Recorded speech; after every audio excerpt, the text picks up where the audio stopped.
നമസ്കാരം. നീറ്റ് രാജ്യവ്യാപകമായി എൻട്രൻസ് എക്സാമുകൾ നിലവിൽ വന്ന കാലം മുതൽ രാജ്യത്താകമാനം സംസ്ഥാനങ്ങൾ കേന്ദ്രീകരിച്ച് വിദ്യാഭ്യാസ മാഫിയകൾ അതുവരെ പ്രവർത്തിച്ചിരുന്നു പല കാര്യങ്ങളിലും. കാരണം ഈ എൻട്രൻസ് എക്സാമുകളെല്ലാം സംസ്ഥാനത്തിൻ്റെ നിയന്ത്രണത്തിലായിരുന്ന സമയത്ത് കോച്ചിങ് സെൻറ്ററുകളുടെ രൂപത്തിലും അഡ്മിഷനുകൾ വാങ്ങിക്കൊടുക്കുന്നതിൻ്റെ രൂപത്തിലുമെല്ലാം, കാരണം ഇതിലൊക്കെ സംസ്ഥാന സർക്കാരിനും സ്വകാര്യ വ്യക്തികൾക്കുമൊക്കെ വലിയ സ്വാധീനം ചെലുത്തുവാനുള്ളൊരു സാഹചര്യം നിലവിൽ നിന്ന് ഉണ്ടായിരുന്നു. അതിനെയൊക്കെ അട്ടിമറിച്ചുകൊണ്ടാണ്, അതിനെയൊക്കെ ഒരടിക്ക് തുടച്ചു നീക്കിക്കൊണ്ടാണ് ഈ നീറ്റ് എന്ന ഒരു സംവിധാനം നിലവിൽ വന്നത്. അന്ന് മുതൽ ഈ ഒരു സംവിധാനത്തെ അട്ടിമറിക്കുവാനുള്ള പ്രവർത്തനങ്ങൾ നിരന്തരമായി പല കോണുകളിൽ നിന്നും നടക്കുന്നുണ്ട് രാജ്യമൊട്ടാകെ. ഈ ചോദ്യപേപ്പറുകൾ ചോരുക എന്നുള്ളൊരു പ്രക്രിയ ഇന്നും ഇന്നലെയും തുടങ്ങിയതല്ല. ഈ ഒരു പ്രസ്ഥാനത്തിനെ വെച്ച്, അല്ലെങ്കിൽ ഈ ഒരു സംവിധാനത്തെ വെച്ച് പണമുണ്ടാക്കാൻ ശ്രമിക്കുന്നവരും ഇതിനെ അട്ടിമറിക്കുവാനുള്ള അന്തിമോദ്ദേശത്തോടു കൂടി മുന്നോട്ട് പോകുന്നവരും ഈ ഒരു പ്രക്രിയയിൽ പങ്കാളികളാണ് എന്നുള്ളത് വ്യക്തമാണ്. പലതവണയുള്ള അന്വേഷണങ്ങൾ അത്തവണത്തെ കുറ്റവാളികളെ പിടികൂടുമെങ്കിലും ഇതിൻ്റെ പിന്നിലുള്ള വലിയൊരു ശൃംഖലയെ, ആസൂത്രിതമായ പ്രവർത്തനങ്ങൾ നടത്തുന്ന വലിയൊരു ശൃംഖലയെ ഒരു കാലത്തും ഇത് പിടിക്കുന്നതിൽ വിജയിച്ചിട്ടില്ല. ഇനി മുന്നോട്ടുള്ള അന്വേഷണങ്ങളിൽ അത്തരത്തിലുള്ള ഒരു നടപടികൾ ഉണ്ടാകുമോ, അത്തരത്തിലുള്ള ഒരു കണ്ടുപിടുത്തങ്ങൾ ഉണ്ടാകുമോ, വെളിപ്പെടുത്തലുകൾ പുറത്ത് ഉണ്ടാകുമോ എന്നുള്ളത് കണ്ടറിയേണ്ട കാര്യമാണ്. പക്ഷേ ഇത്തരത്തിലൊരു സംവിധാനം നീറ്റിനെതിരെ പ്രവർത്തിക്കുന്നുണ്ട് എന്നുള്ളത് വസ്തുതയാണ്. കാരണം കോടികളുടെ നഷ്ടമാണ് വലിയൊരു ശൃംഖലയ്ക്ക് ഒറ്റയടിക്കുണ്ടായത് ഈ നീറ്റ് എന്ന ഒരു സംവിധാനം നിലവിൽ വന്നതോടുകൂടി. അതുകൊണ്ട് തന്നെ ഇതിനെ അട്ടിമറിക്കുക എന്നുള്ളത് അവരുടെ ഒരു ആവശ്യമാണ്. കോച്ചിങ് സെൻറ്ററുകളായിരിക്കാം, വിവിധ കോച്ചിങ് സെൻറ്ററുകളുണ്ട്. വ്യക്തിപരമായിട്ട് കോച്ചിങ്ങുകൾ നടത്തി, പ്രത്യേകിച്ച് കോവിഡ് കാലത്തോടുകൂടി വലിയ പ്രചാരം യൂട്യൂബിലോ സാമൂഹ്യ മാധ്യമങ്ങളിലൂടെയും നേടി അതിനെ പിന്നെ വലിയ മൾട്ടി ക്രോർ ബിസിനസ്സുകളായി വളർത്തിയെടുത്ത, ശതകോടികളുടെ ബിസിനസ്സുകളായി കോച്ചിങ് വളർത്തിയെടുത്ത നിരവധി പേർക്കും ഇപ്പോഴുള്ള ആഗ്രഹം നീറ്റിൻ്റെ സംവിധാനങ്ങൾ എല്ലാം മാറ്റിവെച്ച് സംസ്ഥാനങ്ങൾ എൻട്രൻസുകൾ നടത്തി തീരുമാനങ്ങളിലെത്തുന്ന രീതിയിലേക്ക് കാര്യങ്ങൾ തിരികെ കൊണ്ടുവന്ന് അവരുടെ സമ്പാദന ശേഷി കൂട്ടണമെന്നുള്ളതാണ്. അവർക്ക് ലഭിക്കുന്ന ലാഭങ്ങളും ആ ഒരു സംവിധാനങ്ങളുടെ മേൽ അവരുടെ ഒരു പഴയ നിയന്ത്രണം കൊണ്ടുവരണം, അല്ലെങ്കിൽ പുതിയ രീതിയിൽ അതിൻ്റെ നിയന്ത്രണങ്ങൾ കൊണ്ടുവരണമെന്നുള്ള ആഗ്രഹത്തിൽ പ്രവർത്തിക്കുന്നവരും അതോടൊപ്പം തന്നെ കൃത്യമായിട്ട് ചോദ്യപേപ്പറുകൾ ചോർത്തി അതുവഴി ലാഭമുണ്ടാക്കുന്ന മറ്റൊരു മാഫിയും, ഇവരെല്ലാം ഈ ഹാൻഡ് ആൻഡ് ഗ്ലൗ എന്ന് പറയും, പരസ്പരം കൈകൊടുത്ത് പ്രവർത്തിക്കുന്ന ഒരു രീതിയാണ് ഇപ്പോൾ കണ്ടുവരുന്നത്. ഒരു മേലോട്ടമായിട്ട് ഈ ഒരു സംവിധാനത്തെയും അതിൻ്റെ നേരെ ഉണ്ടായ എതിർപ്പുകളെയും സൂക്ഷ്മമായി പഠിച്ചിട്ടുള്ള ഒരാൾക്ക്, ഒരു മാധ്യമപ്രവർത്തകൻ, അത് വ്യക്തമാകും. എടുത്തു പറയുവാനുള്ള കാരണം DMK സർക്കാർ, ദ്രാവിഡ മുന്നേറ്റ കഴകം സർക്കാർ ഈ നീറ്റിനെതിരെ നടത്തിയ പോരാട്ടങ്ങൾ, നിയമ പോരാട്ടങ്ങൾ എന്നുള്ളത് സമാനതകളില്ലാത്ത പോരാട്ടമാണ്.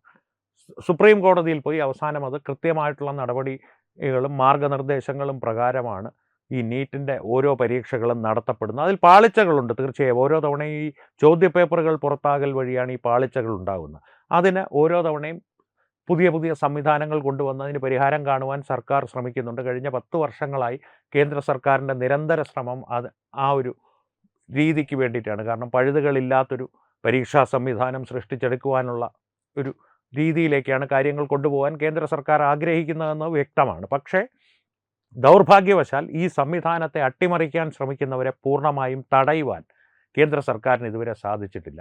ഇത്രയും ആമുഖമായി പറഞ്ഞത് ഇപ്പോൾ ഈ നീറ്റ് സംവിധാനത്തെ അട്ടിമറിക്കുവാൻ ശ്രമിക്കുന്നവരുടെ കൂട്ടത്തിലേക്ക്, അല്ലെങ്കിൽ അവരുടെ മുന്നണി പോരാളിയായിട്ട് വളരെ പരിചിതമായൊരു മുഖവും കൂടി കടന്നു വന്നിരിക്കുകയാണ്. അത് മറ്റാരുമല്ല, തമിഴ്നാടിലെ സൂപ്പർ താരമായിരുന്ന, ഇപ്പോൾ തമിഴ്നാടിൻ്റെ മുഖ്യമന്ത്രിയായിരിക്കുന്ന ജോസഫ് വിജയാണ്. ജോസഫ് വിജയ് ഇപ്പോൾ ഇന്നൊരു അഭിപ്രായ പ്രകടനം നടത്തിയിട്ടുണ്ട്.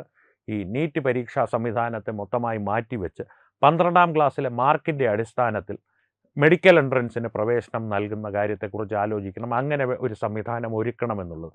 ഇത്തരത്തിലുള്ള ഒരു സംവിധാനം മുൻപ് നിലവിലുണ്ടായിരുന്നു, കാലങ്ങൾക്ക് മുൻപ്. അക്കാലത്ത് വളരെ കൃത്യമായിട്ടുള്ള പരീക്ഷാ പേപ്പർ മൂല്യനിർണ്ണയവും എല്ലാം നടന്നിരുന്നു എന്നാണ് പറയപ്പെടുന്നത്. 93% മാർക്ക് ലഭിച്ചവർക്ക് പോലും പ്രമുഖ കോളേജുകളിൽ അഡ്മിഷൻ ലഭിക്കാത്തൊരു സാഹചര്യം അന്നുണ്ടായിരുന്നു. അത്ര കർശനമായിരുന്നു ആ ഒരു സെലക്ഷൻ പ്രൊസീജിയർ, അല്ലെങ്കിൽ ആ തിരഞ്ഞെടുപ്പ് രീതി. അത്തരത്തിലെ ഉള്ളൊരു രീതിയിലേക്ക് കാര്യങ്ങൾ ഇനി മടങ്ങിപ്പോകുവാൻ സാധിക്കുമോ എന്ന് ചോദിച്ചാൽ ഇല്ല. കാരണം മെഡിക്കൽ കോളേജുകളുടെ എണ്ണം, ഞാൻ മെഡിക്കൽ കോളേജുകളുടെ ഒരു വീക്ഷണകോണിൽ മാത്രം, അല്ലെങ്കിൽ മെഡിക്കൽ കോളേജുകളെ സംബന്ധിച്ചുള്ള വിവരം മാത്രമാണ് പറയുന്നത്. കാരണം ജോസഫ് വിജയ് ഇപ്പോൾ മുന്നോട്ട് വെച്ചിരിക്കുന്ന ഒരു അഭിപ്രായം മെഡിക്കൽ കോളേജുകളെ സംബന്ധിച്ചാണ്, മെഡിക്കൽ എൻട്രൻസിനെ സംബന്ധിച്ച് മാത്രമാണ്. അതുകൊണ്ട് തന്നെ മെഡിക്കൽ കോളേജുകളുടെ എണ്ണം വർദ്ധിച്ചു. ഇപ്പോൾ ആ ഒരു സംവിധാനത്തിൽ 93% ഒന്നും ആയിരിക്കില്ല ഒരുപക്ഷെ ഒരു ഏറ്റവും അവസാനത്തെ കട്ട് ഓഫ് മാർക്ക് എന്ന് പറയുന്നത്. 70%, 60% മാർക്ക് +2 ലഭിച്ചവർക്കും ഏതെങ്കിലും ഒരു കോളേജിൽ, മുനിയാണ്ടി മെഡിക്കൽ കോളേജിൽ അഡ്മിഷൻ ലഭിച്ചേക്കാം. അത്തരത്തിലുള്ള ഡോക്ടർമാർ സമൂഹത്തിലേക്ക് ഇറങ്ങുന്നത് സമൂഹത്തിന് നന്മയാണോ തിന്മയാണോ എന്നുള്ള പ്രധാന സാമൂഹ്യ പ്രശ്നത്തിൽ തുടങ്ങി ഈ നീറ്റ് എന്ന പ്രക്രിയയെ അട്ടിമറിക്കുവാൻ ശ്രമിക്കുന്ന മാഫിയകളിലേക്ക് വരെ ശ്രദ്ധ ചെല്ലേണ്ട ഒരു വിഷയമാണ്.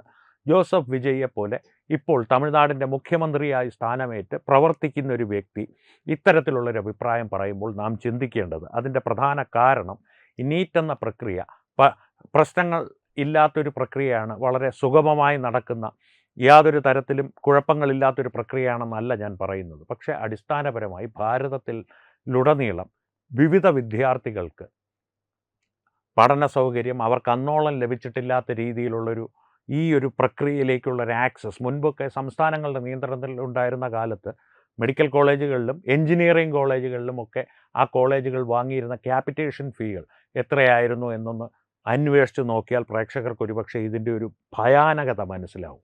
ഈ സംസ്ഥാനങ്ങളുടെ നിയന്ത്രണത്തിൽ ഈ പ്രക്രിയകൾ നടക്കുമ്പോൾ ഉണ്ടായിരുന്ന കുഴപ്പങ്ങൾ അത് എല്ലാം ഒറ്റയടിക്ക് ഇല്ലാതാക്കിയൊരു പ്രക്രിയയാണ് നീറ്റ്. അതുകൊണ്ട് തന്നെയാണ് സുപ്രീം കോടതി വരെ പറഞ്ഞത് ഈ ഒരു പ്രക്രിയ മാറ്റുവാൻ കഴിയില്ല എന്നുള്ളത്. പക്ഷേ അതിനെ അട്ടിമറിക്കുവാനുള്ള ശ്രമങ്ങൾ നിരന്തരമായി തുടർന്നുകൊണ്ടിരിക്കുകയാണ്. ഇപ്പോൾ തമിഴ്നാട്ടിൽ ജോസഫ് വിജയിയെ മുൻനിർത്തി ആ മാഫിയ അടുത്ത അവരുടെ അട്ടിമറി ശ്രമവുമായി മുന്നിട്ടിറങ്ങുകയാണോ?